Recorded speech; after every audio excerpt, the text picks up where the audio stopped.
Okay, my beautiful people, we are live here on LinkedIn with Stacey Brooks and Diane Gabriel. I'm really excited to get today started. I'm Laura Scarlett, CEO and founder of Rocket Fuel Marketing, and I'm here with these lovely ladies, Stacey and Diane, to talk about options and independence in the financial services sector and this growing movement of advisors making the big move towards independence, or at least thinking about it. So I'd like to introduce our guests right now. First, we have Stacey Brooks. She is a talent acquisition consultant at Capital Markets Advisors and sits on a 25-year long career, which is incredibly, prolific. She's worked for some of the top tier brokers and dealers and leaders in the market. And she is currently the president of Advocis Durham region, which aims to provide financial advisors with mentorship as well as going to bat for them in terms of policy, and helps the users of financial advisors to gain more access to knowledge in financial services. And of course, she is a grade A networker, calling herself a networking aficionado. I saw her on the scene and she's so great. So, Stacey, thank you for coming on. And for Diane, we are joined by two boss babes of the Capital Markets Advisors. Diane is the executive director with over 40 years experience in the wealth management space. Her career has included roles like financial advisor to complex manager. She's led firms with over 100 people under her management, and she is the director of recruiting, helping mostly U.S. advisors with their regional firm decisions. So I'm really excited to talk to both of you. And do you want to just say hi for a sec? Well, thanks for having us and hosting us, Laura. It's been a pleasure. We had a great time the last time, and I thought, you know what, let's bring another boss babe into the conversation, an industry veteran and a great new, leader and mentor within our space as we continue to work with financial advisors, firms, and institutions in this evolution and what we call today the continuum of the financial services space. So, looking forward to this conversation. Awesome. As am I. I love the boss babe. I haven't been called that in a while. So feel free to, do that anytime. I'm just delighted to be here. I've had really an incredible career, as you mentioned, as a financial advisor for 20 years. I also led an independent division for 10, a number of different business lines for large organization as well as regional firms. And so just to have this opportunity to talk to everybody about a space and an interest that I just think is so important for every advisor and team as they consider their next career move. So absolutely delighted to be here. Yay, let's do it. So I'm going to jump right into it with my first question for you guys. It is first a statement, which is the financial services industry continues to evolve and experience massive change with more ways for financial advisors to run their business. So from a US perspective for Diane and a Canadian perspective for Stacey, can you discuss the control, ownership, and freedom continuum that exists today? And I'll put up this graphic to Yep. just Super helpful. And, as I mentioned, the industry has just changed so much. When I started, which was 1982, an employee advisor was really the main way that, financial advisors ran their business. And so this sort of continuum, and I do want to state, even though we've got this going left to right, it doesn't necessarily mean that an advisor would move from one channel to the next, because it depends really on your needs, your vision, and what you're looking to achieve and what kind of business you want to run. That's going to determine sort of where you sit. But I think it's really important to sort of outline the main channels or ways in which you can run your business, right? So again, here in the US, we've got many advisors who actually physically sit in a bank branch and work with the clients of that particular bank. They may cover just that branch or a few branches, but they're not going out and getting clients because there are literally hundreds of thousands of clients that are already clients of the bank. So they're referred to those financial advisors. And for that, meaning they're not having to go out and get their own clients, they tend to get a lower payout. It happens to be a great place to start, I think, for advisors, especially to sort of learn and grow. And I consider this control, ownership, and freedom. You don't have that much control, ownership, or freedom to run your business in that particular model.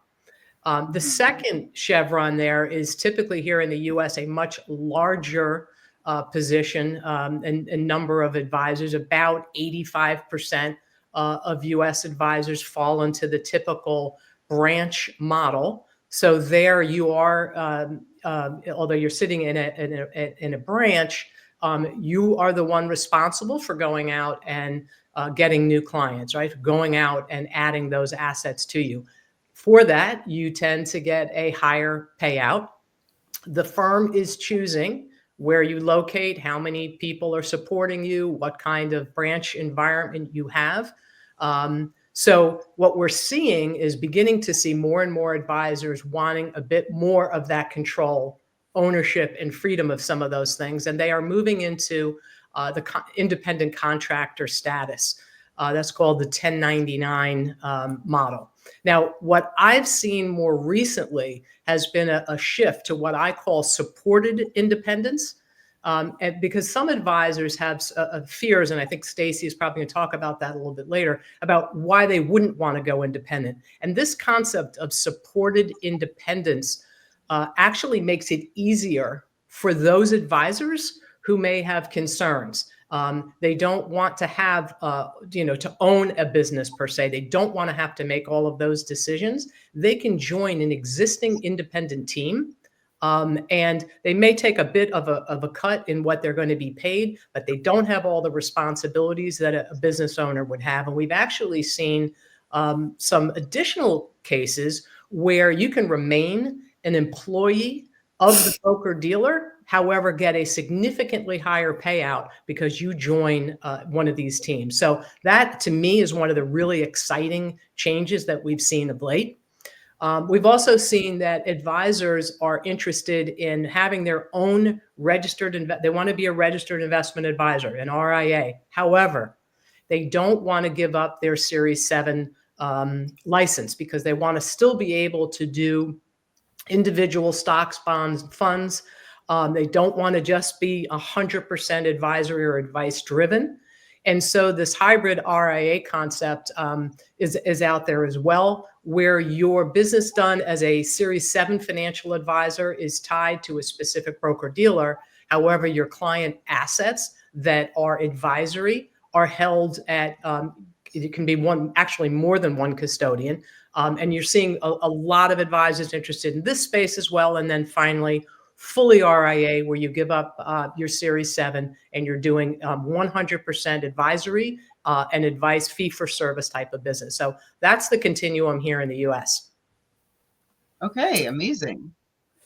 So I'd have to say in Canada, there's a lot of similarities and some distinct differences between the two countries.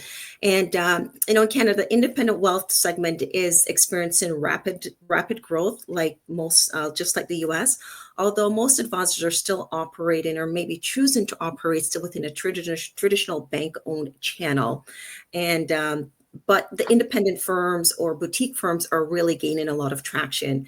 And part of that is that some regulatory changes have kind of opened up the market, so the consumers are able to get more choice as opposed to limited choice through that proprietary institution.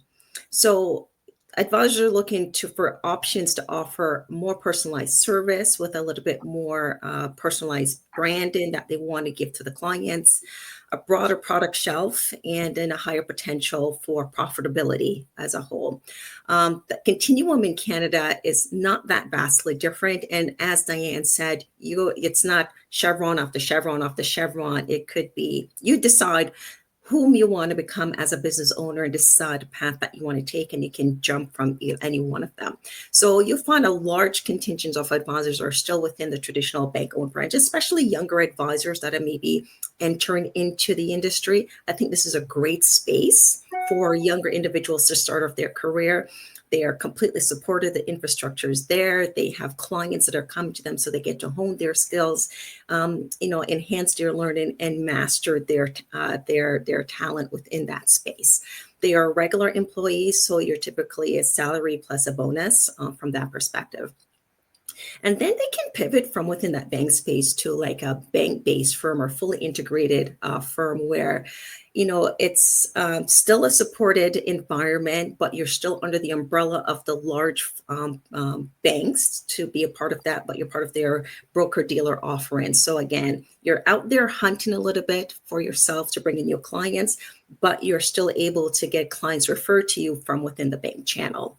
So, those are great options as well as you kind of move towards, that independent space, because it's not easy finding clients on your own today because door knocking is no longer a real thing. So it's important to have a pool of clients to work with, and financial stability is important to everybody regardless. And then you have like a full service brokerages where, you could go here and again, could be one of the private institutions. They could be attached to a large manufacturer and they have a spinoff where advisors could, build their brand within that again. So it's still a larger brand, and they have the umbrella of some supported independence, but they're still able to build their own brand under that umbrella. And then, you can always pivot to like a private client offering. So it's a more personalized offering in terms of advisory approach. And, it's a full service offering. So you're getting like, wealth, insurance, tax planning, all of that kind of stuff under one umbrella. There's one little step there. So some people that we're actually seeing a more growth in this in the Canadian marketplace. I think it really has a lot more in the US is the multi-office family, where this is more sort of like a corporation and you may be working with one or two significantly ultra affluent clients. The advisor may not necessarily own the clients here, but that can be negotiated if that is the business model that they choose to kind of follow. And the final one is true independence. You are completely independent. Your branding is your own. Your client is your own. They're catering to you, and you choose to be affiliated with whom you choose to affiliate for whatever reason. So if you choose to move your firm, then your clients are coming with you completely.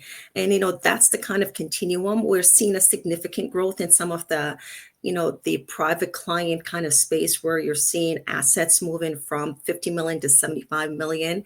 And, the regulatory environment is probably what creates the largest challenge for some advisors when they're making that pivot from being in an employee supported environment to truly going independent, but not vastly different from our US counterparts.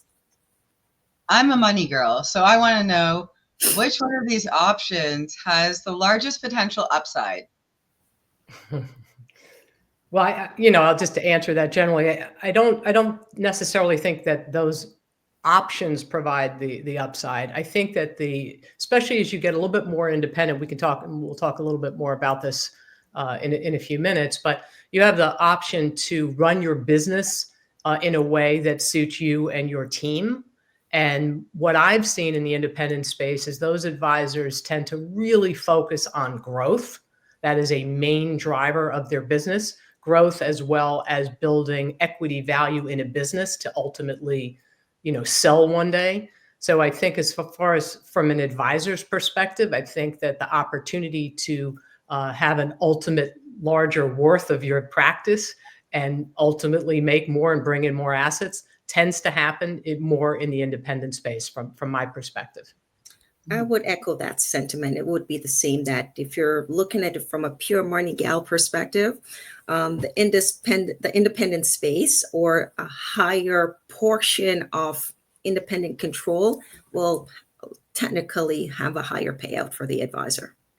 Yeah, that checks out, right? But there's overhead too. Not not to forget. You're running a business at the end of the day as an independent business owner, right? So you are a business owner offering financial services as your service offering. So you still have to factor everything that goes into running a business, the administration, the overhead, everything comes into play. So net of expenses is where the real the real math is. And oftentimes, if it still works out advantageously for advisors who are maybe outside of a bank owned type of environment into a more boutique or independent space, because that payout on the AUM is going to be a little bit higher, even after factoring expenses. Awesome. So, I mean, I've been seeing a lot of articles coming out that make it seem like everyone's going independent these days, especially with all of the corporate restructuring and buyouts and downsizing and shuffling. You know, if you keep being in a position where you're an employee and you expect that to be something that's consistent and predictable, and then it becomes somewhat unpredictable and inconsistent, then of course that's going to drive people out to being independent. But, you know, so it looks like all these people are going to independence. Is that the reality? It's so funny, right? If you believed everything you read, you would say, yeah, everybody's going independent. And, you know, to be clear, I mean, when I started in the independent space, which was in about, a little over 20 years ago, very few retail employee advisors were considering independence. Matter of fact, I remember when I went from, the private client group employee channel to this new independent channel, everybody said, well, you're going to the dark side. Why would you do that? And today, now, if you're not considering going independent, it seems like you're in the dark ages. So I think there's a reality in between. As a matter of fact, J.D. Power just did a survey of employee advisors, and it showed that 34% of them were considering independence. So it's not 100%, but it's certainly growing. It's certainly more than it has been, and I would expect that it will continue to grow. Cerulli, who does a lot of different work in the wealth management space, had a 2024 report that showed that the only two channels that are growing are both the independent space and the RIA space. So they're net growers, and decliners are the employee advisor channel and the insurance channels.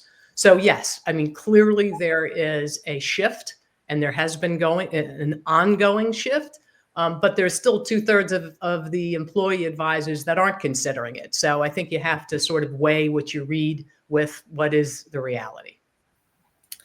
I would say that's probably echoes in Canada as well. The two countries are not vastly different. So a lot of the studies that are done with U.S. firms and advisors, to some, they mirrors what is happening in the Canadian landscape, just on a slightly smaller scale.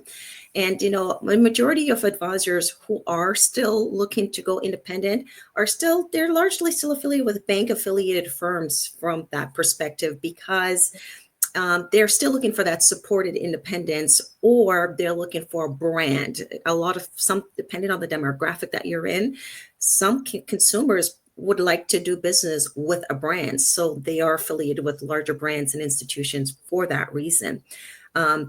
However, there's a lot of individuals considering the option of not being just in a branch, but having a bit more control and freedom and autonomy to be able to run their business and work with the type of client markets that they want to work with, that may be somewhat limited in a more agency or agent or employee type kind of model. So I think it's the matter of, being able to have a stable brand recognition while they may stay with a bank affiliation.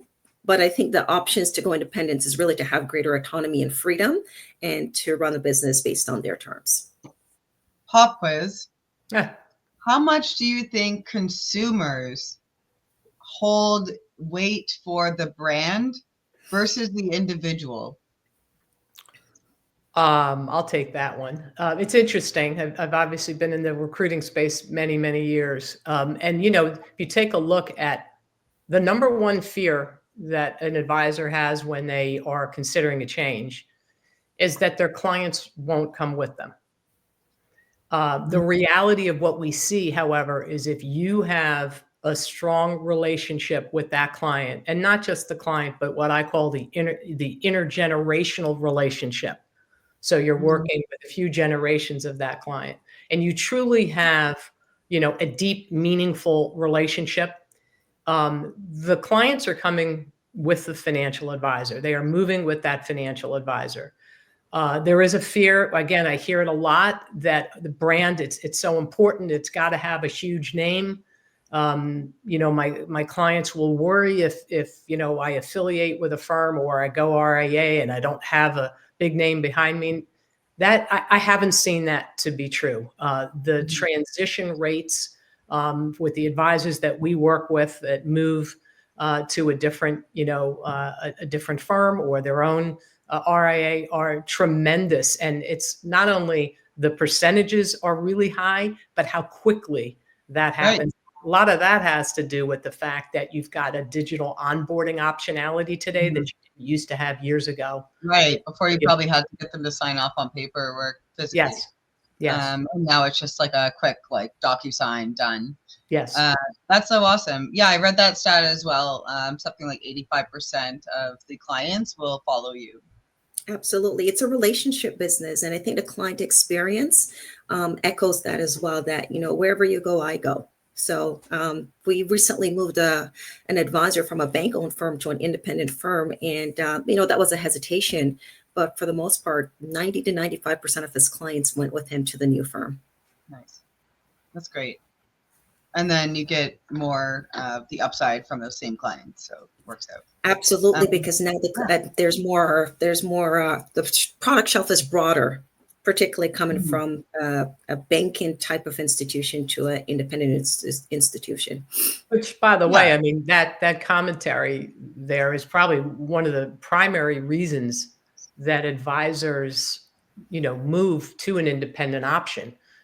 They have a desire for greater autonomy and flexibility. They don't want necessarily, a proprietary product push.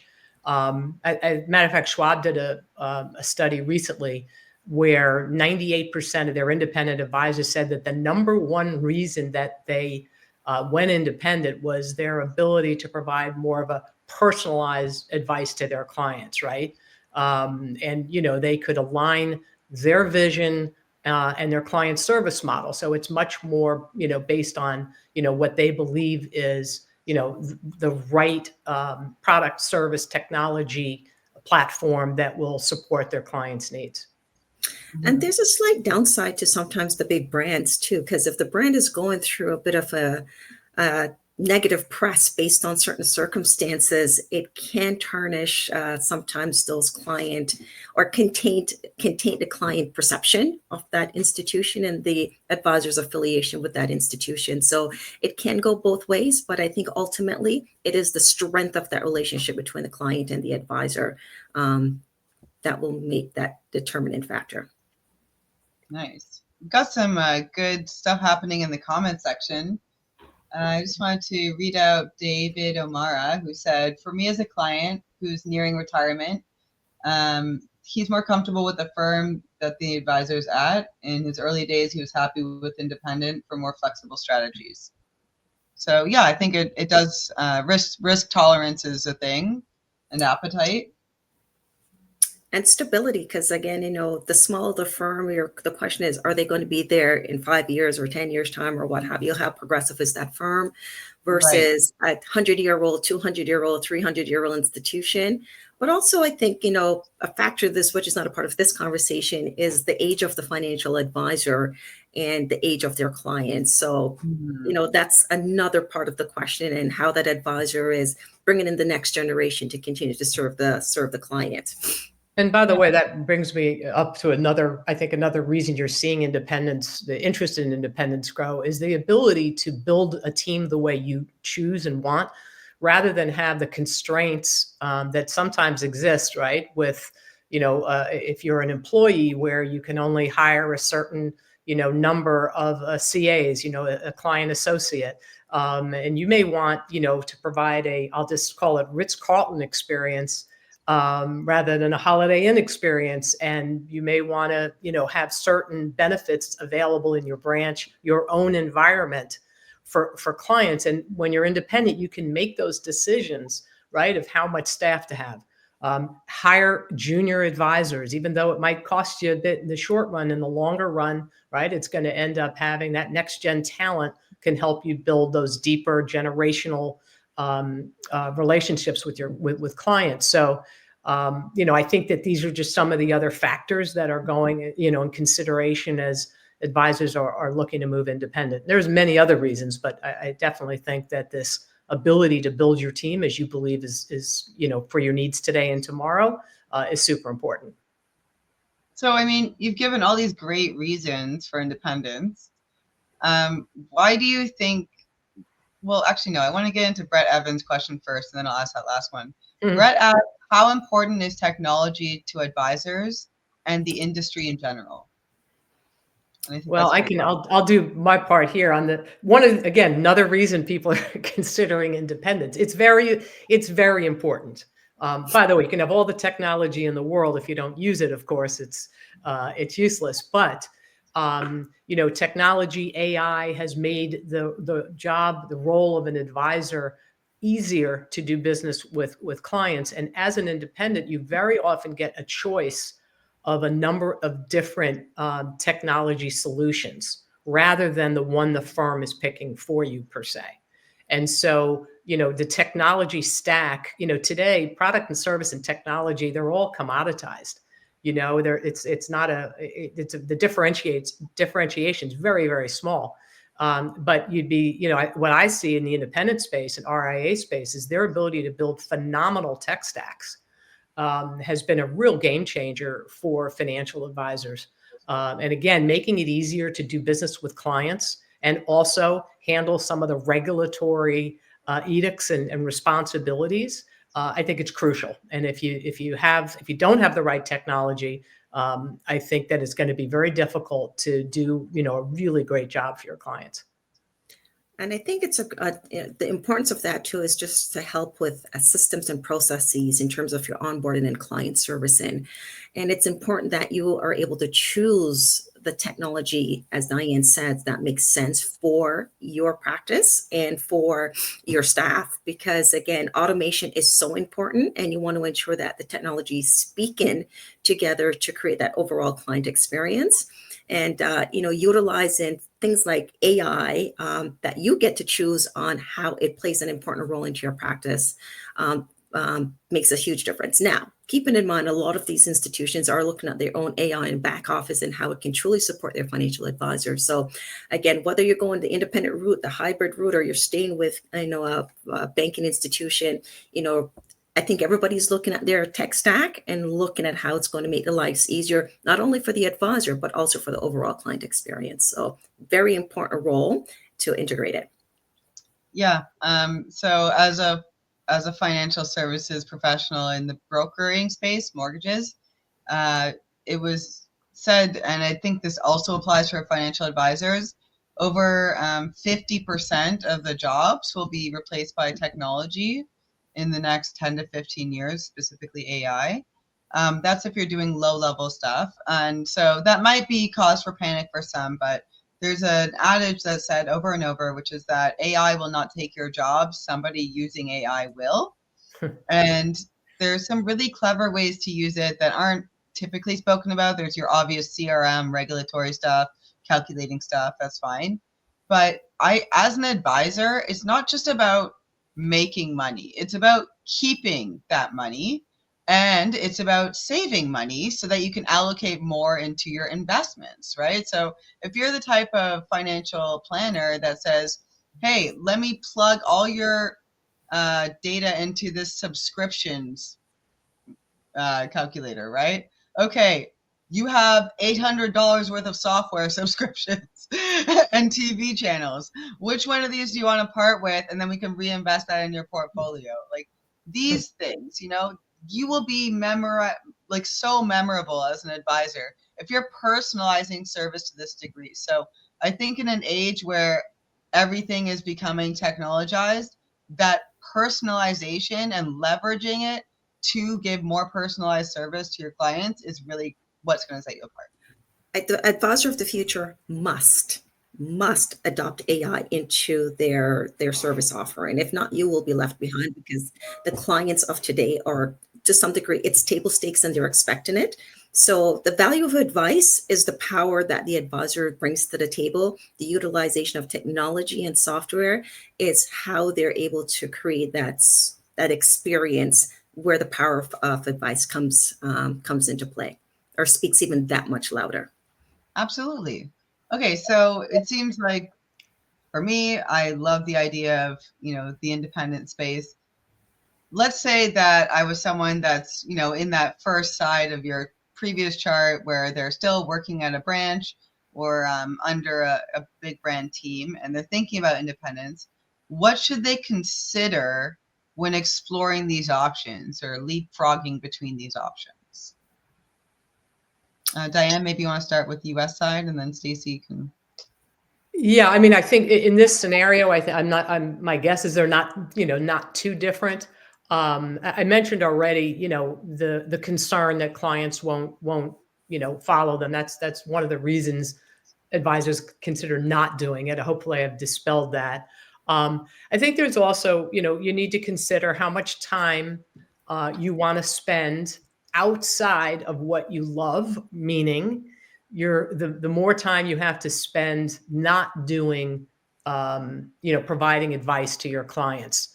I always call this sort of the paper clips and light bulb conversation, which is you or a member of your team now is going to be responsible for ordering paper clips and screwing in light bulbs and doing those types of things. And so the main consideration is, do you want to be a business owner? Do you want to lead a business? Because even if you have a manager on your team doing that, an office manager or whatever, you now, again, are having to concentrate on things that are taking you away from the business that, in theory, right, that you love, which is working with clients. Consider, do you want to have your own brand, or are you trying to, do you want to rely on the brand that you've been in? I also think that one of the key things to consider is to ensure that if you are, looking to potentially move, is to make sure you have the right team. You've outlined, key roles and responsibilities. That's one of the biggest mistakes that we see. And I think the other piece is that, just to make sure that you are staying connected. I think some folks feel that if they go independent, they will lose the connectivity and the resources that they have with other advisors. And so these are just things to consider and really ask yourself if independence is right for you, if moving into that along that continuum is really, the type of move that's best for you, your team, and your clients. Stacy, what skills would you say are most important in weighing out this, right? Like, let's say I was a highly analytical person and I didn't love being on the phone talking to clients. Would being an independent be a good idea for someone like that? It all depends. I think it's important for advisors to really understand what their strengths are and what it is about the job that they love to do.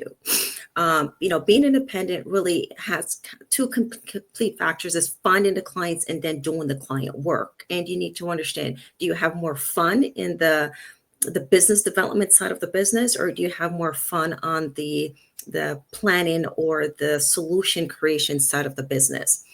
If you're more business development, I think, you're a people person, you organize, you love networking, you're a networking aficionado type of thing, right?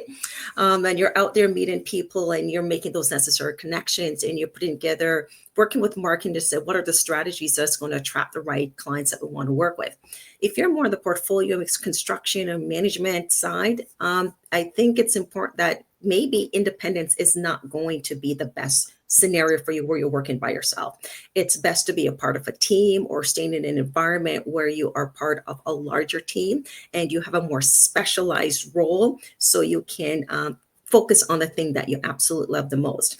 I've worked with tons of advisors over the years that are independent, and probably Canadians have more standalone independent advisors than maybe the Canadian marketplace. And the challenge is getting up every day and figuring out what to do first. They get caught down in the administration side of things because it's important, but they have to do, but it's the boring stuff. But it also prevents them from really going out there and being more extroverted and social. And sometimes people are naturally introverted and force themselves to be extroverted. So it's a tightrope, but I think if you know deep down that you are truly not a people person who loves the network, maybe a team environment, a small firm environment, or staying in, an environment where you have that full or, partial support is going to be the best option for you so you can continue to excel at what it is that you love to do. Mm-hmm. There is a question about the client impacts of what happens when the firm that your advisor's at, merges, or if your advisor wants to leave that firm, merges with another firm. There's a lot of iterations there. What are the client impacts when that happens? Well, there's a couple of impacts. I think the first impact we have the advisors to start with how strong is my relationship with my client base? Like, how well have I managed those client relationships? Two, what was your communication strategy with your client? Because I think when the greatest impact is when there's a lack of communication versus when there's a lot of communication. And a lot of communication is just really saying, we're looking to move, we're moving here, here's the reasons why, and here's the net value to you as a result of this change. I am not changing for changing's sake. I think there's also a net impact to the clients if an advisor stays with a firm and they're not able to deliver on the personalized or customized experience through product delivery because the firm they're with is not moving at a faster progressive state. So I think the greatest factor, amongst other things, is communication or lack thereof. And I think the more you communicate and say, here's the net value on why we're making this decision or this business decision, is because we're able to offer more to you, Mr. or Mrs. Client. I would add one other thing. As somebody who was part of when I joined my initial organization, it was 700 financial advisors. And by the time I left, it was 12,000. My business card kept changing. The firm name kept changing. And to say that there was not client impact would be incorrect as far as all of these mergers. Because what's happening is they're trying to merge technology, people, what kind of cost cutting and saving can happen. There is significant impact, even though the firm may not want you to believe that. And I can say to you that it's probably one of the best times to consider looking elsewhere if, again, you were considering it anyway, if there's all this change and impact is going to happen anyway, make sure, use this time to determine, should I consider looking elsewhere? Using folks, like Stacy and myself, using CMA to be able to help you understand what the landscape is. We have a portfolio of firms that we work with, from everything from very large, to small independent RIAs, to, firms that have, multiple channel options. We have done all of that work already and can provide you with, I think, really good insight to what's out there. And it only helps you, know what your value is to your clients by seeing the other options that may be out there that may or may not be beneficial for you and your clients. Yeah, it sounds like it's really beneficial to work with a third-party consultant if you are considering that. I think it is. And I think part of the reason for that is that it's the confidentiality. It's the market expertise to realize that there's so many different options based on what both Diane and I started out with in the start of this conversation, is that there's different options, different buckets, and it's about finding the right bucket for you. There is no wrong or right in any of these buckets. It's the business is the bucket that is right for you as a financial professional or as a business owner and as an advisor. Secondly, it's the network that we have. So as a third party provider, we are client agnostic. So therefore we can, really get to know and understand your business, your practice, your goals, your objectives, and identify the right options that may be an ideal option for you to consider as you're going through this. And I think the third part of that too is the confidentiality and the privacy. you don't necessarily want everybody on the streets to know that you're looking, or as a result of a merger and acquisition and cultural change and management change and compensation change, you're really looking at your options to say, ultimately, when the dust settles, is this where I still want to be? Or do I want to get ahead of the game and proactively look at all my options? So when the dust settles, I can make an informed decision if I'm going to stay or if I'm going to make a move, and the move is in the right interest of my business and clients. And I think this is a greater opportunity, depending on where you're coming from, to get a bit of a pay raise, right? So, the payout is going to be a little bit more attractive. You can negotiate that for yourself and your clients based on what that, payout structure kind of looks like. You may be a senior advisor looking to retire the next 5 to 10 years. And you still want to provide a progressive platform for your clients, so you could move someplace else, get that new remuneration for that, and then of course ultimately have it sold or succeeded by by the party that you stay with. So there's many of options of working with a third party. We are here to facilitate the conversation, set proper expectations for both client and potential advisors, ensuring that the search ultimately is smoother, easier, with less headaches, and it's still private and confidential. And it saves them a lot of time besides that too, Tons of right? time. We set up all of the meetings. We participate. This is not we introduce you and walk away. We are in the relationship and the entire life cycle of that relationship, right? From the original, conversation all the way through after they're happy. I always say, we hear all the time from advisors, I wish I had done this sooner. And so, we're there for the entire life cycle. And we really do understand what it like. Again, I was an advisor for 20 years, and all of us at CMA have been in the business, decades, and have been on the same side of the table as the people that we're working with. So, I think that third party objective, advice that we can provide will, ensure that they're making the right decision and they can feel great about it from, the day they say yes all the way through the day they retire. Awesome. I'll leave one of the awesome commenters, David, with the last word. He said that he followed his advisor to 3 different firms over the year. The last one he left because he just didn't have confidence in the firm itself. And he said that if he had gone independent, he likely would have stayed with him. So I think that, right out of the horse's mouth, someone as a client, this was their experience. And hopefully some of you take that to heart. Great. Well, thanks for having us. It was really enjoyed the conversation.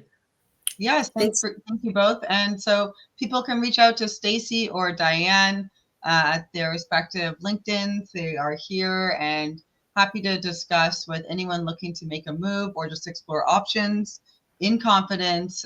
They are the best hands you could possibly be in. And I think it's worth a look. If you are leaving money on the table, it's always worth a look. As they say in the Caribbean, it's free to look. It is free to look. I think they meant something else, but it's free to look. Thanks, everyone. I appreciate your time you. for joining us today in the conversation. All right. Thank you. Bye-bye now. Bye-bye. Thank you. Have a good one. Ciao. All right. That's it. We're I think almost. Diane.